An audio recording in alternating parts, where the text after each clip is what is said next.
Assalamualaikum warahmatullahi wabarakatuh. Kami dari kelompok 6. Perkenalkan, nama saya Anissa Fidi dengan NPM 067. Perkenalkan, nama saya Meli Ayu dengan NPM 103. Ya, di sini saya akan bertanya kepada Mei, apa sih salah satu contoh yang kamu ketahui tentang keragaman budaya agama Islam di Indonesia? Kalau menurut saya itu salah satunya itu ada Maulid Nabi. Bisa didefinisikan tentang Maulid Nabi? Maulid Nabi menurut saya itu hari memperingati pada Nabi Muhammad SAW pada 12 Rabiul Awal pada tahun Hijriah. Apa aja kegiatan yang ada di Maulid? Kalau menurut saya itu kegiatannya itu biasanya bisa membaca Al-Quran, bersolat bareng-bareng, berdoa bersama-sama. Dan biasanya kalau di daerah saya tuh kebanyakan tuh pada bertukar-tukar makanan gitu. Dan mengapa kita pada hari kelahiran Nabi Muhammad harus senang? Menurut saya kenapa kita harus senang? Karena itu suatu bentuk ungkapan rasa bahagia kita di saat kelahiran baginda Nabi Muhammad. Dan itu kayak sebagai bentuk rasa bersyukur kita pada Allah SWT. Ya, sekian podcast dari kita tentang keragaman budaya agama Islam di Indonesia. Dan terima kasih. Wassalamualaikum warahmatullahi wabarakatuh. Assalamualaikum warahmatullahi wabarakatuh. Halo semuanya, saya Sendi Mahendra Dwi Putra dengan NPM 060. Dan saya Ginta dengan NPM 096. Di sini kami akan melakukan sesi tanya jawab. Saya Sendi Mahendra ingin bertanya kepada teman saya Andi. Coba dong sebutin nilai-nilai agama yang berkaitan dengan budaya Indonesia. Salah satunya sih nilai syariah, di mana Islam telah menjadi mayoritas yang mempengaruhi setiap orang di Indonesia. Apakah agama Islam mampu memecahkan masalah-masalah yang ada? Menurutku sih Islam juga mampu memecahkan persoalan-persoalan yang tak terpecahkan dalam keyakinan khususnya orang Melayu sebelumnya. Karena itu, dalamnya pengaruh Islam dalam kebudayaan Melayu, sehingga banyak kalangan mengatakan bahwa Melayu identik dengan agama Islam. Kira-kira apa sih penyebabnya? Hal ini disebabkan karena adanya pepatah adat yang menyebutkan syarak, pengata, adat memakai, yang mengandung arti bahwa adat merupakan operasional dari nilai-nilai Islam. Di samping itu sendiri, adat dalam kebudayaan Melayu bersumber dari Islam dan tidak boleh ada pertentangan adat dengan Islam. Jika terdapat pertentangan, maka adatlah yang mengalah.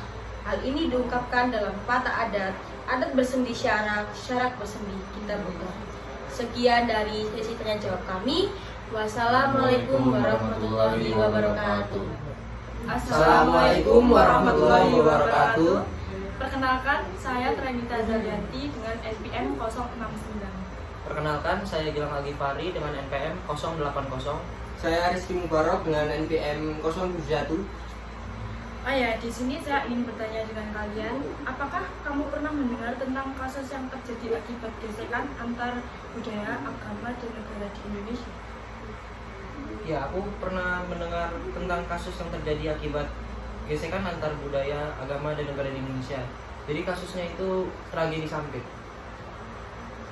Nah, apa yang kamu ketahui tentang tragedi Sampit itu? Coba jelaskan. Jadi tragedi Sampit itu bermula dari konflik antar etnis Dayak dan etnis Madura yang terjadi di Sampit, Kalimantan Tengah.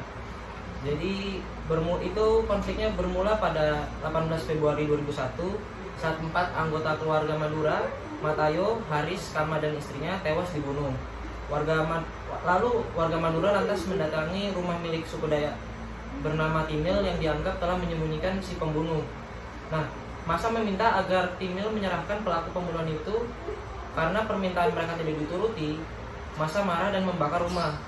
Insiden malam itu dapat dihentikan polisi, tapi sayang pembakaran terus meluas ke rumah-rumah lainnya. Lalu warga Dayak pinggiran Sampit pun mulai berdatangan, baik melalui darat maupun sungai. Etnis Madura dikejar dan dibunuh.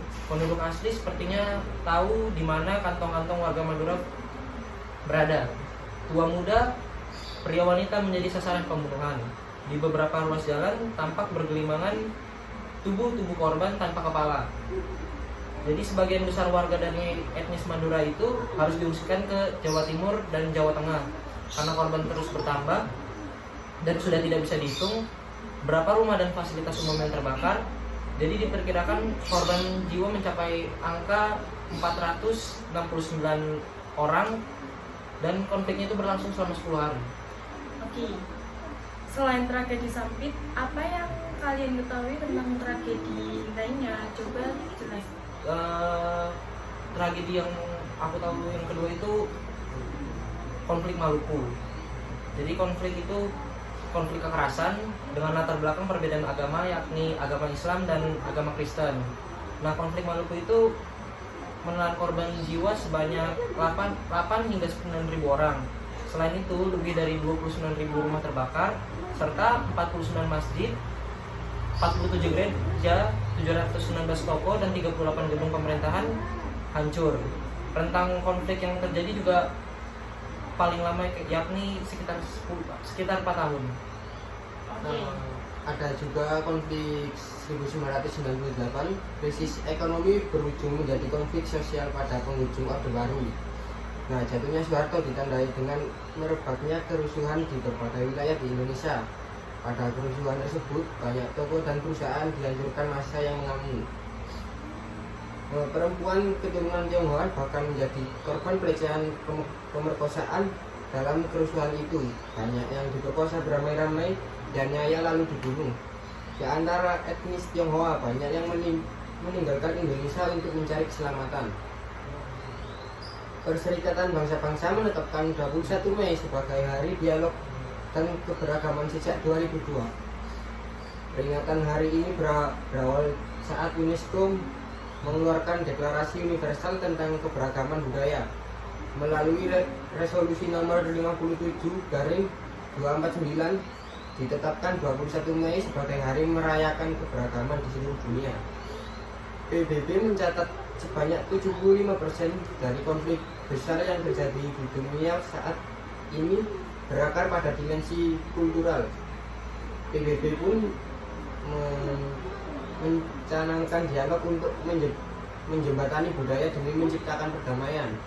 Tindakan sederhana yang disarankan PBB untuk merayakan keberagaman budaya antara lain mengunjungi pameran kebudayaan, mendengar musik dari kebudayaan berbeda, mengundang tetangga beda agama atau suku untuk makan bersama, atau menonton film yang berkisah seputar budaya berbeda. Oke, terima kasih. Itulah kasus yang terjadi akibat gesekan antar budaya agama dan negara di Indonesia. Sekian dari kami. Wassalamualaikum warahmatullahi wabarakatuh.